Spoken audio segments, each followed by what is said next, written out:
Somewhere along the way, we were sold the lie that if we just searched long enough, we'd finally find ourselves. But what if that's not how it works?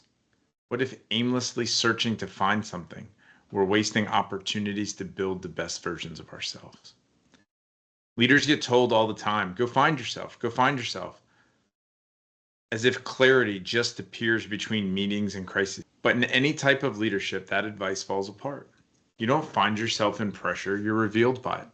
And more importantly, you're built by how deeply and intentionally you choose to evaluate what was revealed so you can revise and become the version of yourself you aspire to be. Leadership identity isn't discovered, it's constructed through decisions made when you're exhausted, through the boundaries you hold under strain, through values you refuse to compromise when the system is pulling you apart, and frankly, through the mistakes you make and learn from. Today, we're talking about why the most effective leaders stop searching for who they are and start deliberately building who they're choosing to become.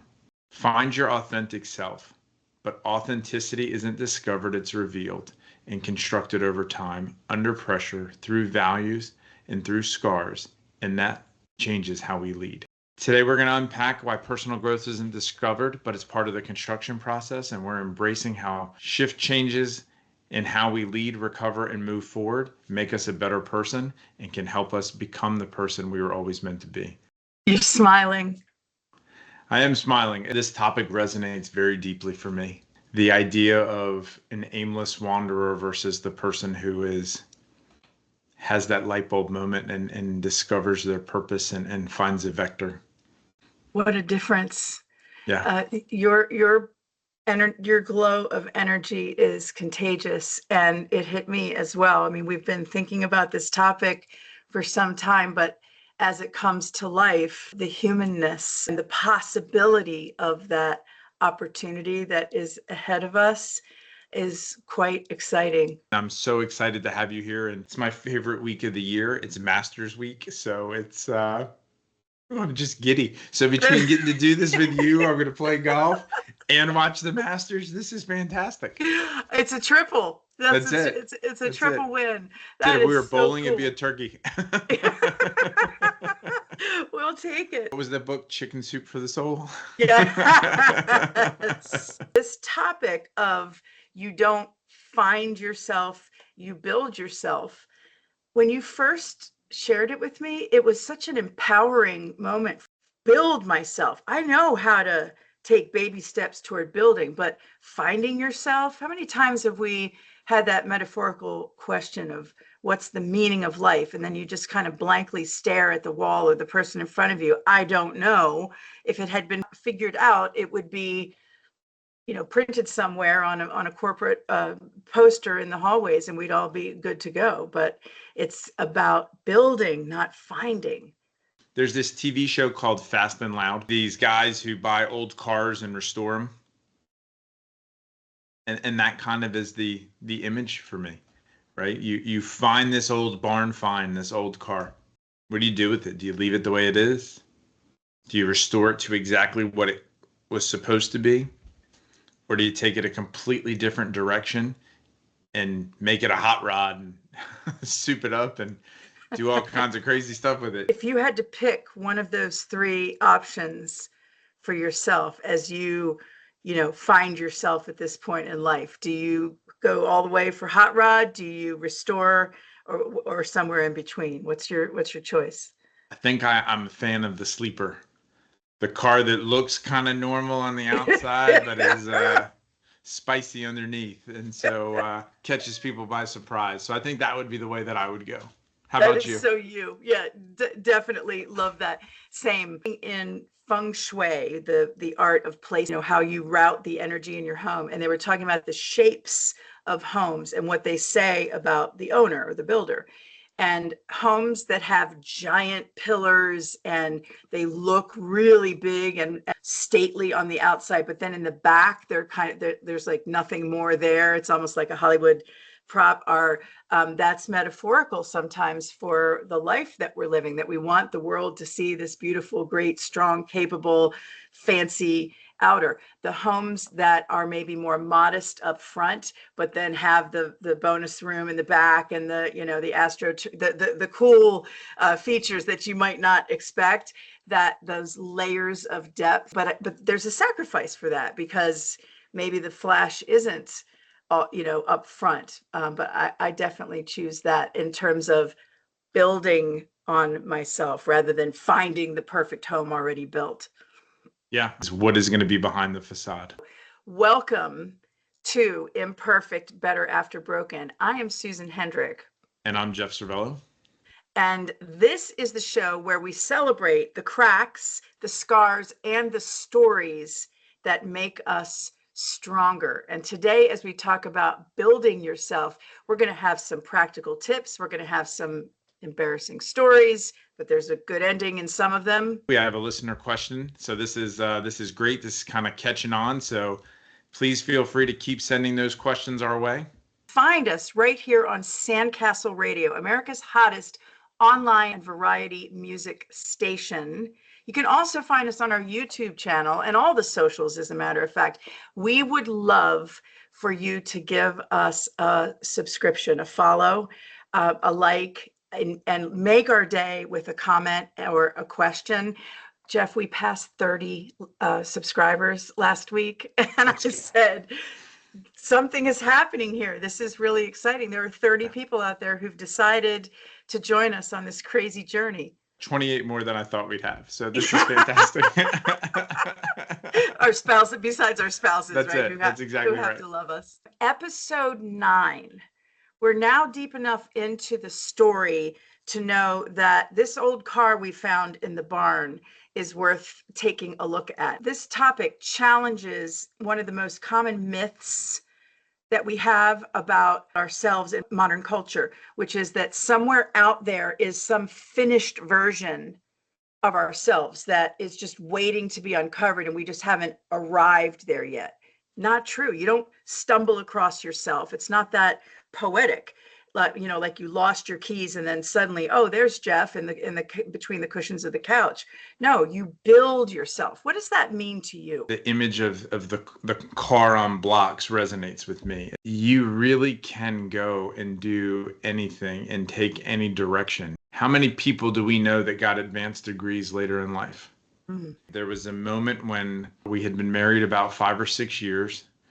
I came home from work one day on the ship, and she just looks at me and she's like, I think I'm going to become a nurse. And at that point, she had had a career in technology, took time off to be a stay-at-home mom, and was doing a fabulous job at that. And she's like, I think I have a calling to be a nurse. And I was like so tired. I just was like, okay, cool. And then I passed out.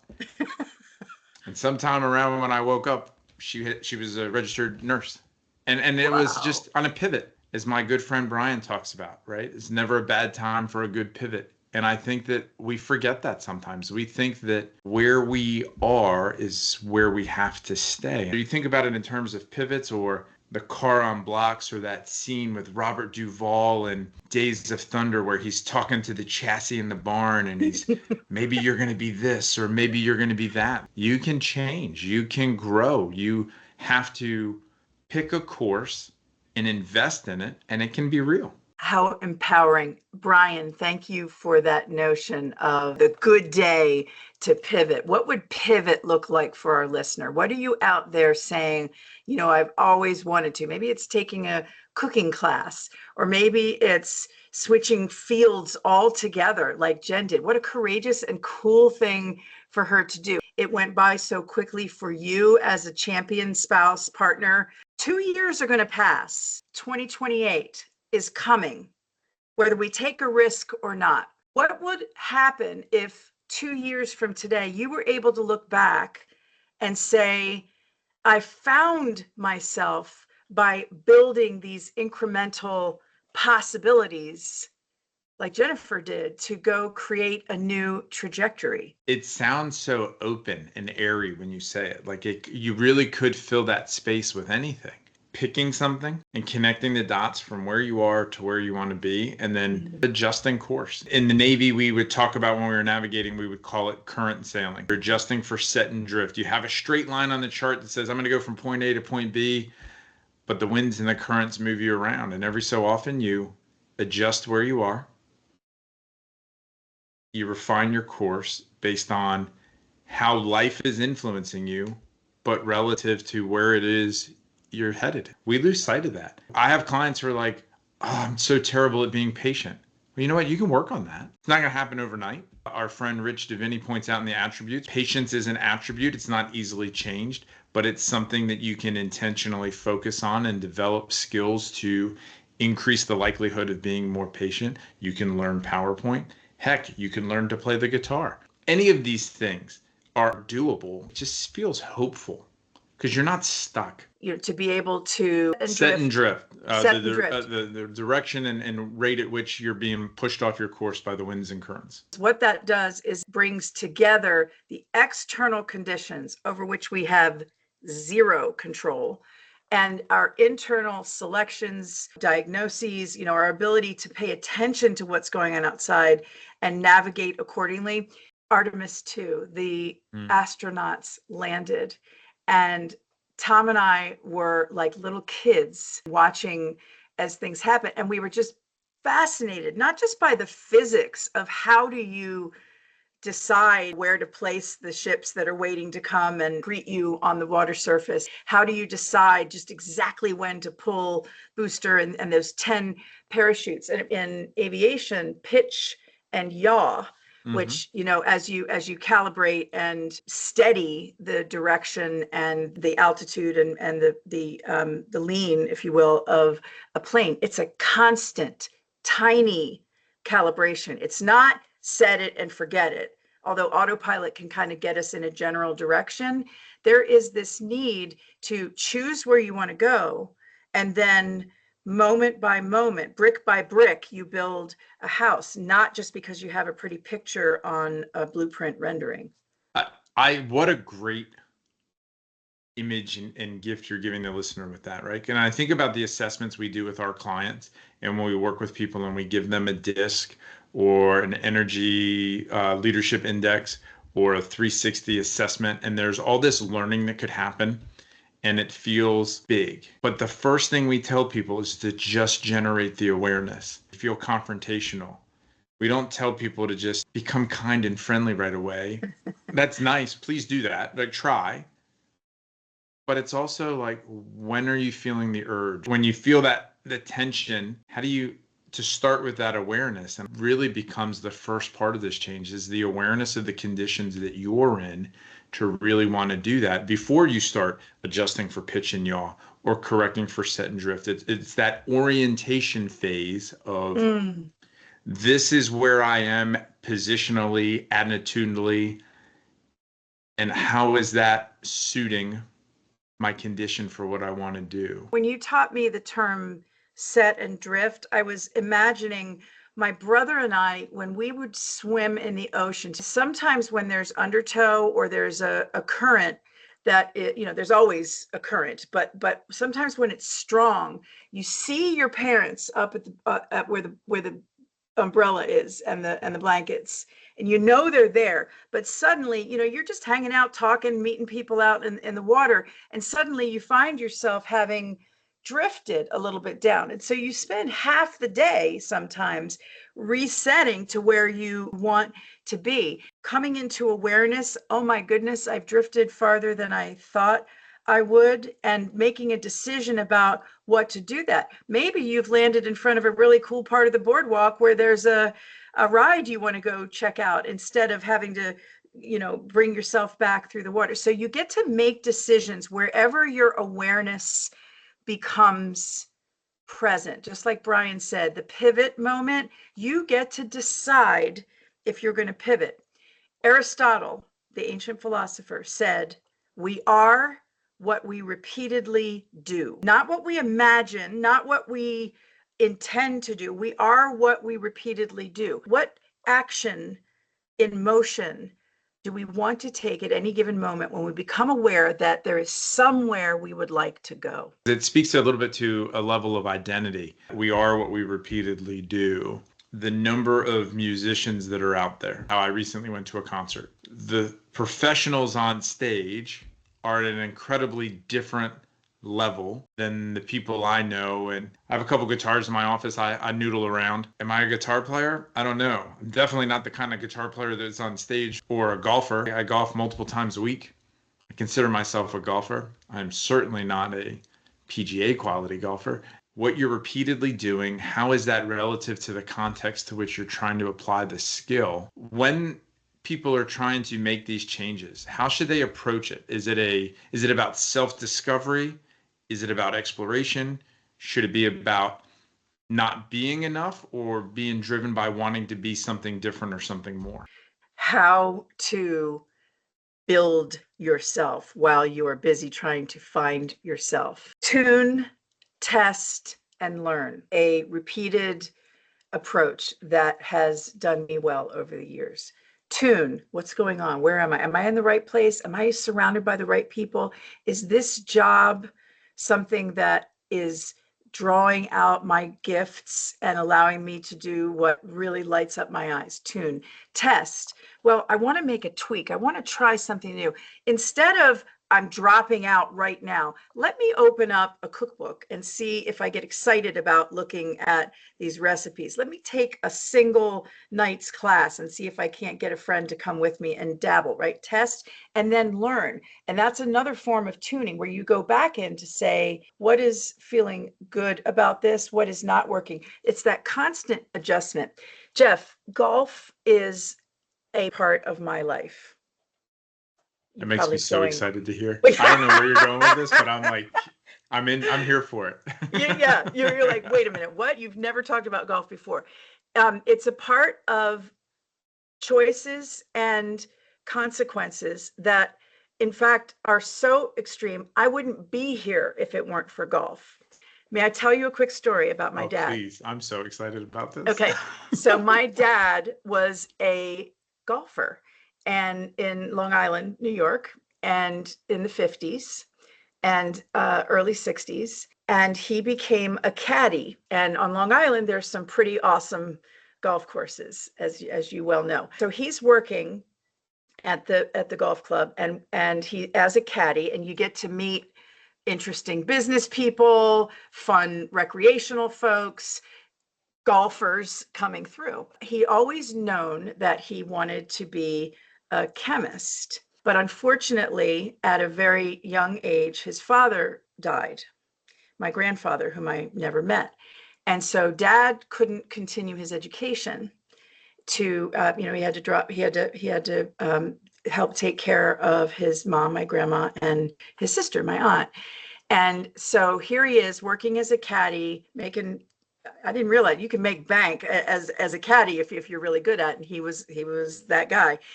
But one day, coming across the front nine is this world famous professor, John Baylor, who happened to be the studying the area of chemistry that my father had spent his whole early journey thinking about. And they connected, and he was overcome with, this is incredible, and had a great, they hit it off.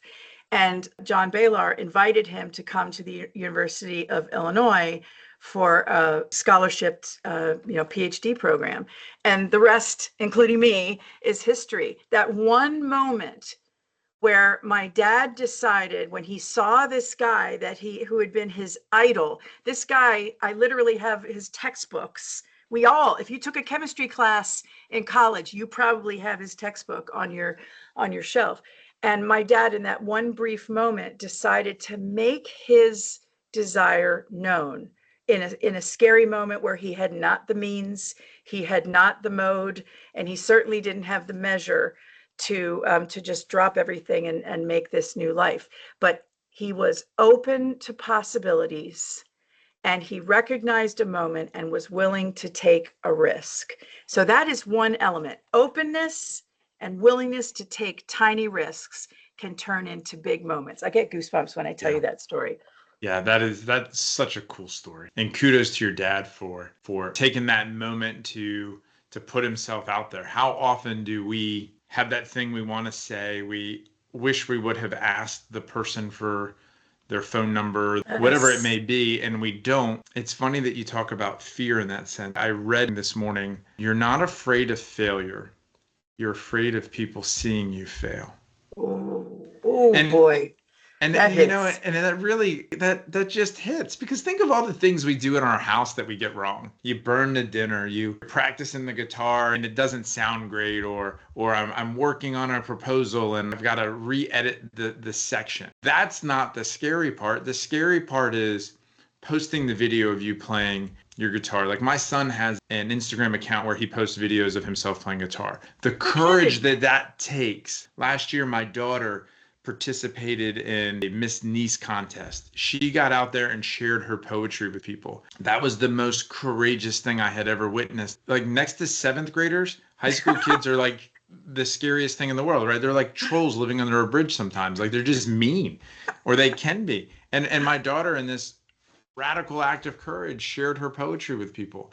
And when I asked her, like, what made you want to do this contest? She was like, I don't know. I just thought it'd be something to be fun. And I'm like, how cool is it that the fear of somebody else seeing you fail was secondary to her in that moment of pride in herself? And I wonder what's your thought on how often people get that choice wrong, where they allow that fear of somebody, really of judgment, putting them in a position where later they're going to judge themselves for not taking the leap or not having that moment to be courageous, not asking the person on the golf course or telling them, hey, I love your stuff. I want to be a part of it. So your two kids, each in their own way, decided to go for something. Yeah. Put themselves out there, literally, exactly, you know, putting your music out there for all the world to see, or getting up on that stage, doing something you haven't done before, and putting not someone else's creation, but your own creation out there. The courage that takes in that tiny risk moment. It's a 1 moment deal. Yes or no? Are you going to try it? And maybe that moment comes again, maybe another, you know, poetry opportunity. But in that moment, she decided to do it. I love your question to her. What made you decide to do it? And her ability to say, this is tuning. I'm not sure. I thought it might be interesting. She tuned in to something that caught her eye, and she said, I might try it. She tested it.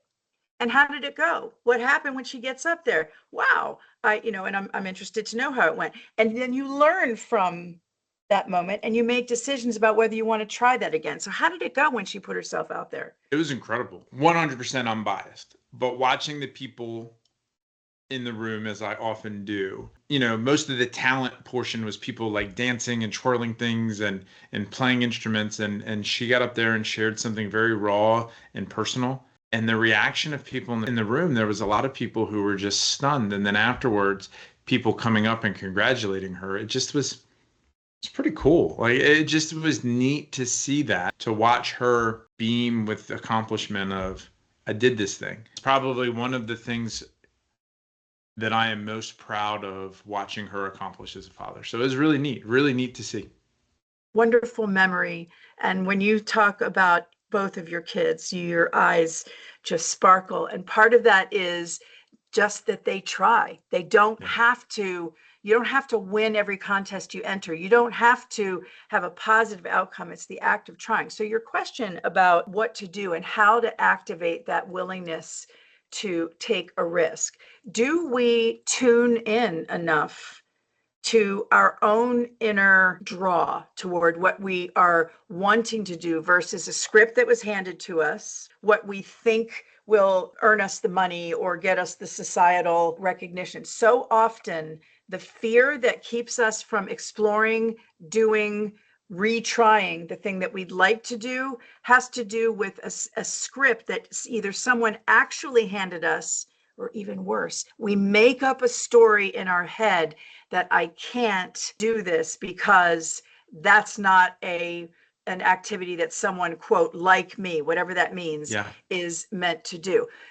A question for our listener: of all the things we fear on any given day that might happen, of people laughing at us or us failing in it and it not working out, how much of the time does that catastrophe, that worst case scenario, actually come to fruit versus I'm going to use a harsh word, the cheating ourselves out of trying, testing, and learning. A reframe that we use with people sometimes is, instead of what's the worst that could happen, what's the best that could happen. When you were talking about that, it reminded me, I read a statistic somewhere. I think my wife and I were talking about this not too long ago. I think men are something like 70% more likely to apply for jobs they're not fully qualified for than women are. Oh, you have to be able to get to the office.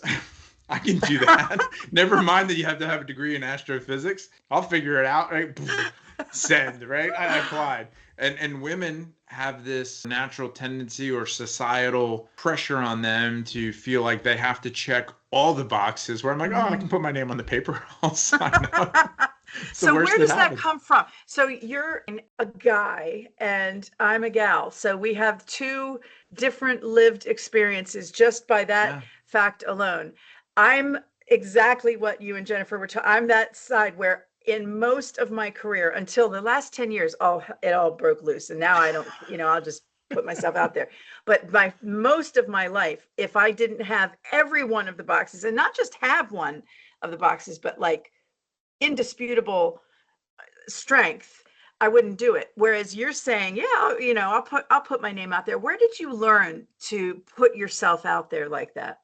It's interesting. I think that, and I've heard this play out through clients' experiences too, and some of them have even told me, I think young boys from an early age are taught to explore, push the boundaries, be bold. Girls are unfortunately given this idea that they need to fit into a mold of some sort, whatever that mold may be, prim and proper, well behaved. And in my mind, I had this image of my daughter, and in fact, I have a picture of them at Easter, like 10 years ago, where my daughter's got a pretty dress on and she's smiling, and my son's like wiling out, and then I think that is emblematic of the molds that these kids are put into, or at least used to be put into. I don't know that it's as rigid anymore, but I do think that's part of it. What do you think? That poetry performance, the willingness to put yourself out there for a talent performance is evidence that we can find that way to go from. And I had that Easter dress, I had the Mary Janes, and I remember thinking just so, and watching my hands cross over each other as I stood there perfectly, and my brother kind of dangling off the back of my dad's shoulder, and just like a little monkey, and living his free life.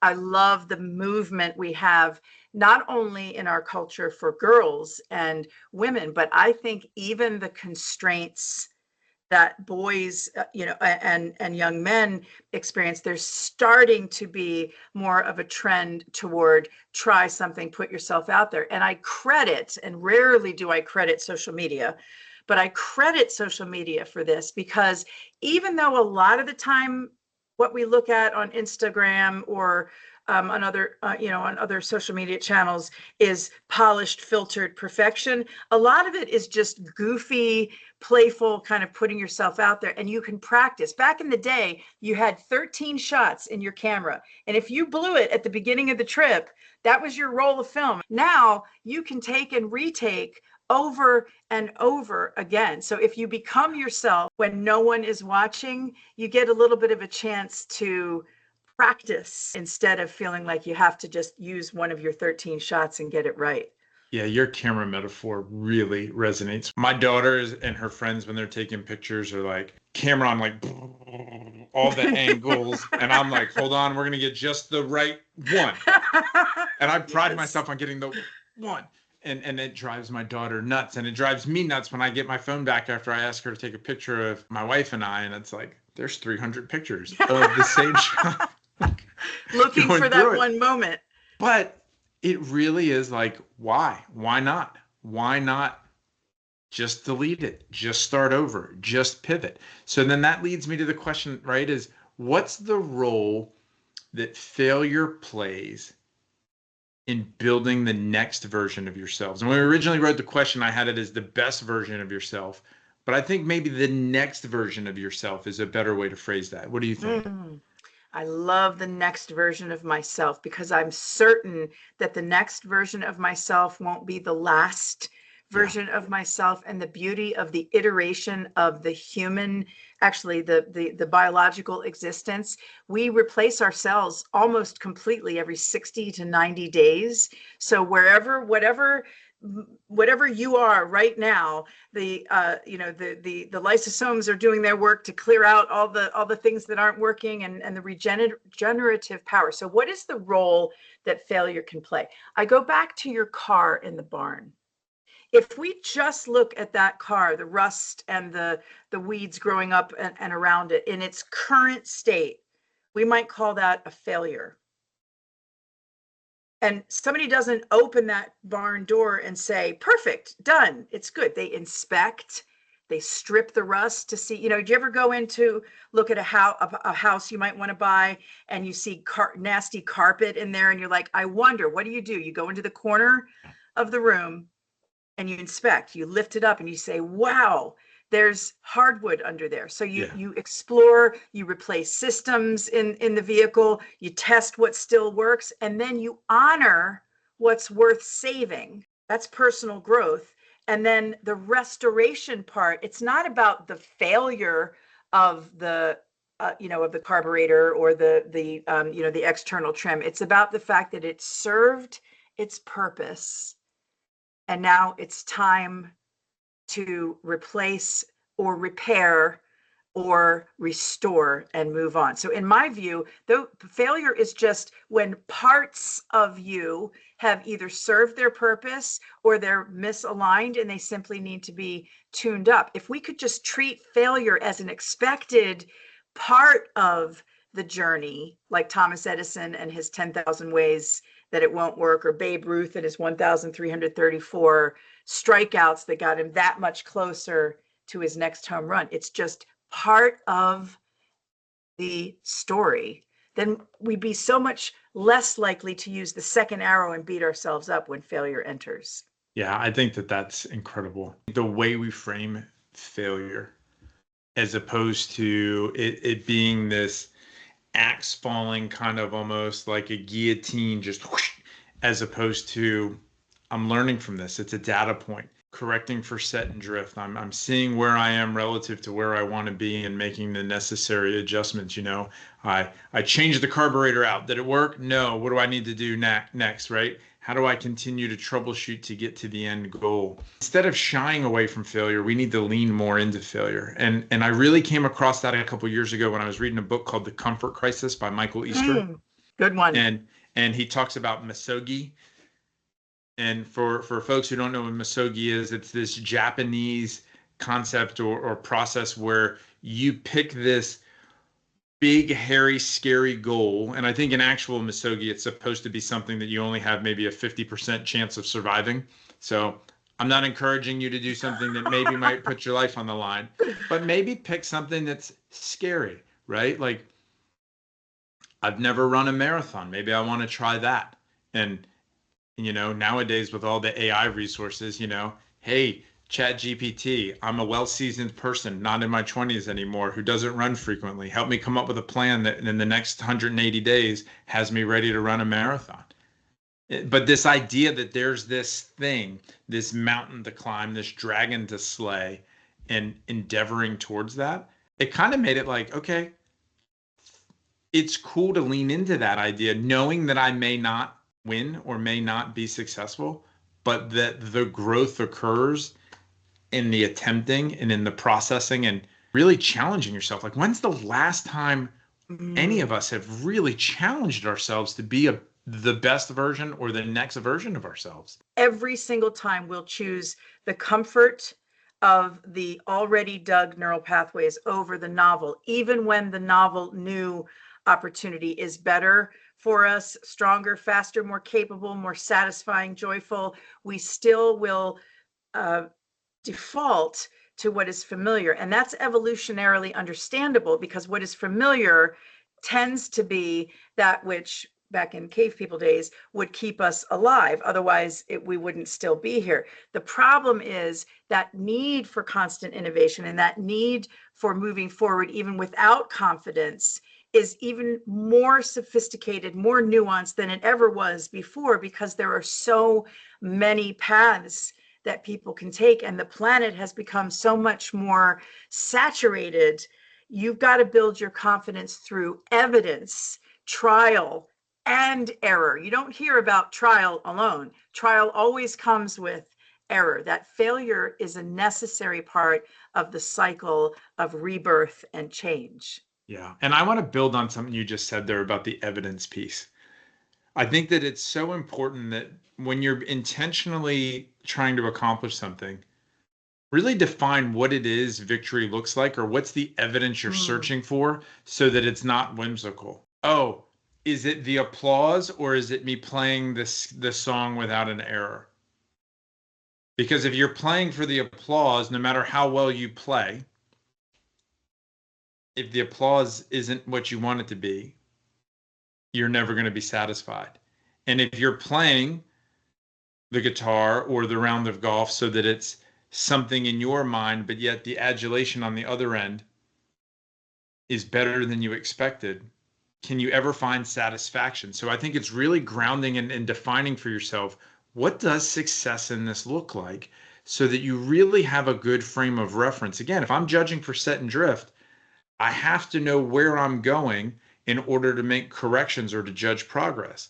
If I don't have a reference point or a specific goal in mind, it's impossible to judge what success looks like. Staying focused on not just what will bring you success, but what will bring you joy. Yeah. I am guilty of this. I first started painting, and I found that I was pretty good at certain types of painting, and I was starting to get I was winning, little contests and things like that I would enter. And I became more focused on, should I enter that? Oh, I can win that because I know who's entering that one, and I know this and that. And that focus on the external reward, the adulation, or the external reinforcement overtook the joy of painting. And so now when I would put a canvas out on my easel, I wasn't picking up the brush to go and find the beautiful subject that was in my heart or in the atmosphere. I was painting for the win. I was imagining myself accepting a ribbon instead of being in the moment and enjoying it. And so I had someone who was far better at painting than me, whom I asked, how have you done this for 30, 40 years and still found joy in it? And he said, don't worry about who is going to see it. Worry about you being a part of that scene and the moment, and the rest will take care of itself. So easy to say that. So easy to say, well, focus on the joy that you have. But if you can make that decision, that as you are building yourself, instead of finding yourself up on the stage of accepting some sort of award, build your joy in the moment, and the rest will come. What do you think about that? I think that that's incredible advice. And as you were talking, I had a mental image of the old car found in the barn hitting the road for the first time. Not completely done. The hood's probably not on. The bumper may or may not be fully attached, but the car is running, right? It's gone from being a hulk and a wreck, and the joy of, that it turned over. We've all seen somebody driving that old car down the road, and maybe to us, we're looking at it like, why is that piece of junk on the road? But maybe for that person driving the car, what a sense of accomplishment that they took it from, we can only imagine what, to the blood, sweat, and tears that went into driving down the road without the hood on. And is it as good as it could be? No. Is it where they want it to be? Probably not. But the satisfaction that they probably have because they're able to take it around the block, because they did that, they rebuilt that carburetor, they rewired the electrical. Man, that's incredible.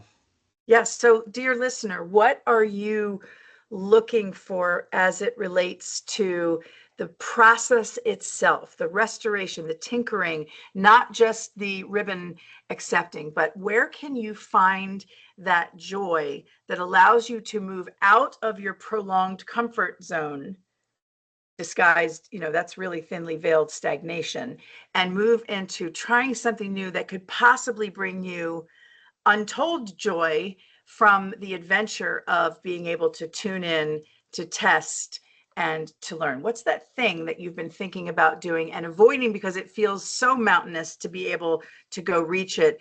Could you break it down into just one tiny experimental step that you could take? Jeff, I have a question for you about Yes, ma'am. your the shifts that you've made in your life Sure. when it comes to building yourself. Is there an element of your life that you are proud to have built in some way? Yes, very much so. I think that I learned to play the guitar 3 years ago, and I'm not good, but sometimes it sounds like music, and that makes me happy. And I always wanted to play the guitar. I thought it'd be really cool. There's something about, like, think about for a moment, if you will indulge me, go into your mind and listen to like a Led Zeppelin guitar riff, or the opening to any AC/DC song, that heavy guitar riff, or dare I say, um, Dire Straits' Money for Nothing, that guitar riff. Like, oh my God, right? Mark Knopfler's incredible. To be able to do that, and watching my son do that. When I retired from the Navy, I had a $200 Amazon credit, and I bought a $150 starter kit on Amazon. And I was like, and I realized that all it was taking is like, so what if it sucks? Who cares? Why not? Why not try? I didn't want to be on the other end of my next 40 years wondering, why didn't I try? And so I took the credit and I bought, oh, you can hear me breaking my other guitars. I bought this little Squire guitar. It came with a really small amp, and I started making noise, and every now and again the noise sounds like music, and no matter what, I'm smiling and having fun while I do it. And I think that that really made a difference for me. The essence of your awesome story for me listening is your ability to find presence in that moment. Were you great in that moment? Did you have all the riffs and the keys, being able to listen for keys at the time? No, but you chose to immerse yourself in something new. You took that Amazon card, just the thought of you saying, you know what, I'm going for it. And then that box arriving and you taking it out, and the awkwardness of the first tune or the 50th tune, and not really knowing exactly what you're doing yet, but just putting yourself in there all the way to that Dire Straits opening, and to have something that sounds like music is awesome. Jeff, you just gave me a reminder of something that I have so much joy and warmth about. The greatest concert I ever attended, besides listening to my mom sing at weddings growing up, which makes me cry just thinking about it, but the best concert I ever went to, and I've been to some awesome concerts, was in Beaver Hall at Penn State University in the 80s. And this guy he was not only not good at guitar, he was saying out loud, oh, I'm going to miss this chord. Like he would like almost like sports commentate, I'm going to miss this one because I can't quite do it yet. But he played a version of Southern Cross, Neil Young, Crosby, Stills, Nash Young. And we were all sitting around and, hanging out and singing it together. And our singing wasn't much better than his playing, but it was the greatest live music performance I've ever experienced, because we were all fully present. And the in between, I don't know what I can't remember what you call it in guitar, but I know in drums, when you have a pregnant pause in between a moment, it's magic, right? And then you go in on that note or on that beat, whatever you're doing. Being fully present in that moment does not require perfection to have a perfect moment. It's okay to be in the moment. It's okay to enjoy, as we often say in our team meetings, the messy middle. Yes. So Susan, I want to get to we had a listener in Memphis send us a question. Ooh. And so I think the question will relate to what we've been talking about, but I'm going to throw it out to us anyway. So from our listener in Memphis, they write, I'm fairly comfortable at where I am in life. I'm doing well at work, but I have a desire to do a little bit more and accomplish a little bit more. How should I approach defining more? Defining more. Is it more money? Is it more meaning? Is it more growth? Is it more freedom? Is it more contribution? Is it more cowbell? Yeah. Sorry, Always more cowbell. Always First of more all, let's just cowbell. get that out of the way. Always. Always go for more Always. cowbell. These are each very different strategic paths. And a lot of people will go for that external path while starving and missing out on the internal. So I have 3 questions I would suggest that our dear Memphis friend go for. The first one is, what energizes me lately? What do I feel myself drawn to? Driveway moments in the car when you get home and there's a great song on and you just want, or a great NPR article that you just want to listen a little bit longer. What is it that brings you the juice lately? Conversely, what feels too small now for what I used to enjoy, that I'm kind of outgrown, but maybe I'm still doing out of habit? And then here's my favorite question. What future version of me would thank me for acting today? So be future you. Let's go a year down your road. You want to look back and not just say I'm certified in this thing, but I've actually gotten to practice it. Not just say that I've added this song to my repertoire, but that I had a bunch of people sitting around and we sang it, on the porch at night. What future version of me would thank me for acting today? So first of all, good for you, Memphis, for deciding that you'd like to define more. You've already started the hardest part, which is to recognize that there is or might be more. Now go find it. And you have to have enough silence and peace to be able to find it, because the noise will take over and there will always be a distracting next thing that I need to do. So I invite you, what energizes me, what feels too small, and dear future me, looking back on today, what would you thank me for acting? How about you, Jeff? I saw the meme the other day that said, make 6-year-old you proud. And so that to me, I think is pretty cool. And it's the same thing, I think, as a father. I want my kids to see me try and fail and try some more. And so try the thing that scares you. Try the thing that'll make you proud. Try the thing you've always wanted to do but found an excuse not to do. Doesn't matter, right? Will I ever be Slash? No. But I can have a 20-second moment of playing Guns N' Roses in my office where my dog is thoroughly impressed, and that wins, right? That fills my cup. And I think that part of it is being intentional. To be serious, be intentional about what it is you want to do, and define progress such that you get to enjoy the journey.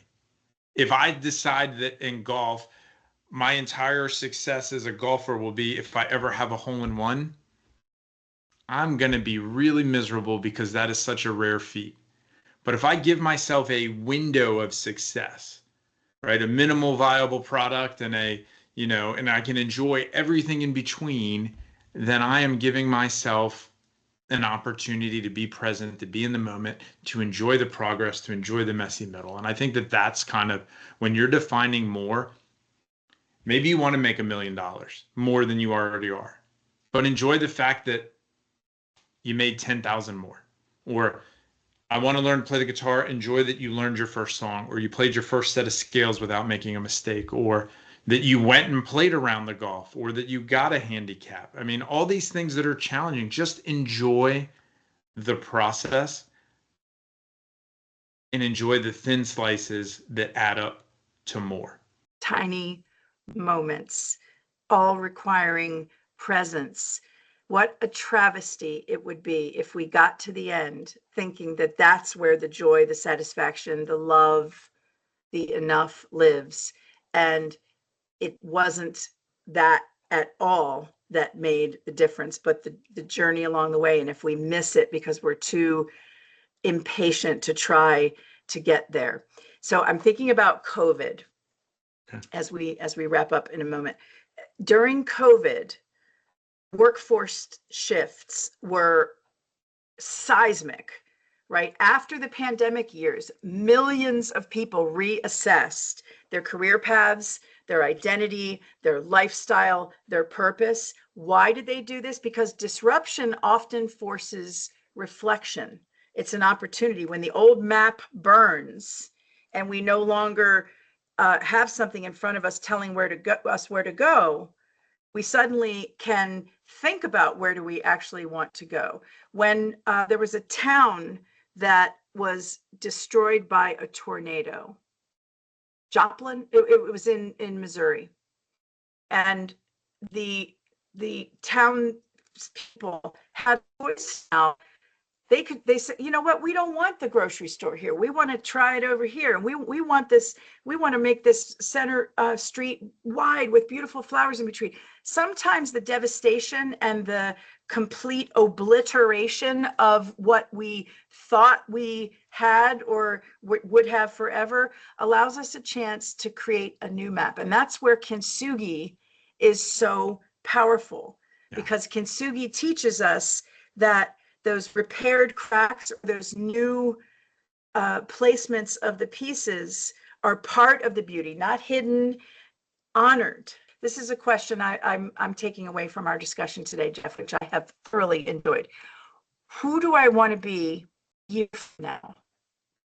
And what is one tiny exploratory practice or reflective step I could take in that direction? Yeah. And give yourself credit for the fact that as you're looking for who you want to be a year from now, who you are today is not who you were a year ago. And again, 6-year-old Jeff would be proud of that moment. Yeah, 6-year-old Jeff would be like, why aren't we golfing? Now, 6-year-old Jeff hated golf. So I thank my dad and my brother for that gift. No, but it really is. It's, dream it, define it, chase it. Revise as necessary. It's okay. So what? You failed. Who cares? The people who love you are going to love you anyway. The people who don't like you aren't going to like you if you win. They're going to hate you more if you win. So screw them. Make yourself happy. I mean, I really think that that's a thing that back to that quote, right? You don't feel failure. You fear other people seeing you fail. So who cares, right? When the people who love you see you fail, they admire the process. And they want to support you. And the people who don't, most people probably don't care at all anyway, because they're involved in their own stuff. But the people who actively dislike you, who the hell cares? Give them nightmare fuel. Watch them, let them be upset that you're winning. That is okay. But work on the rough edges, the bits and pieces of you that get snagged on life. And do something about it. You don't have to just, be where you are unless you want to enjoy that. If you're comfortable, and I don't mean comfortable in I'm scared to move, but savoring the moment, that's different than being comfortable because you're scared to move. Really do that assessment.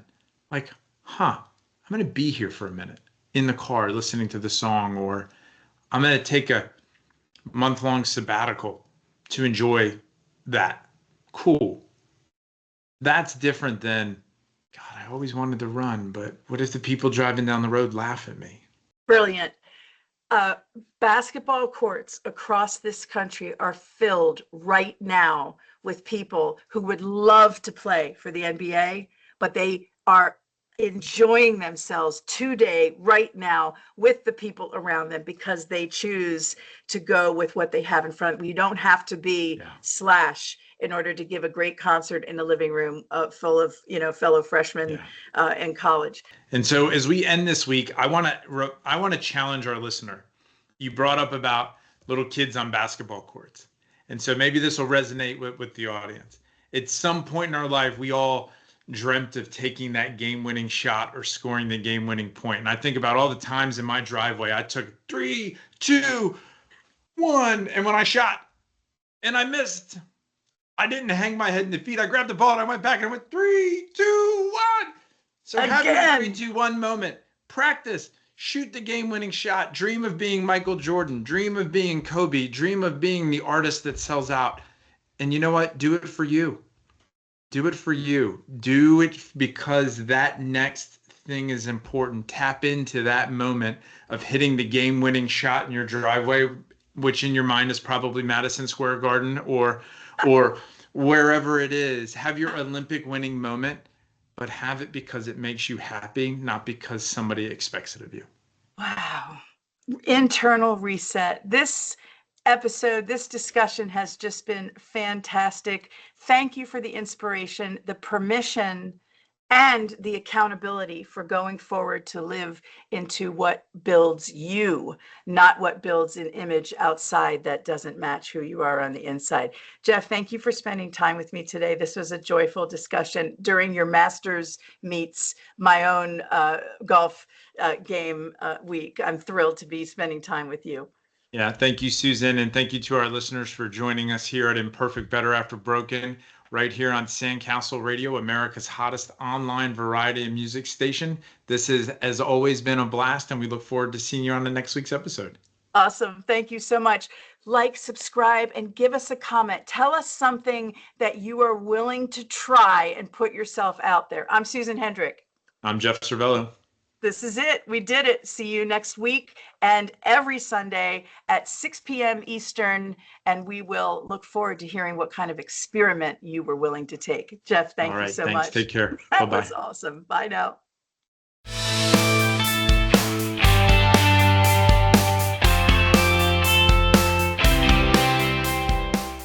I've had a couple of people reach out that asked like about our process, and I was like, I don't know. We just kind of we have a shell. We throw a couple points. We throw a couple points in a shell, and then we just start talking. And when the hour's done, we high five and we roll.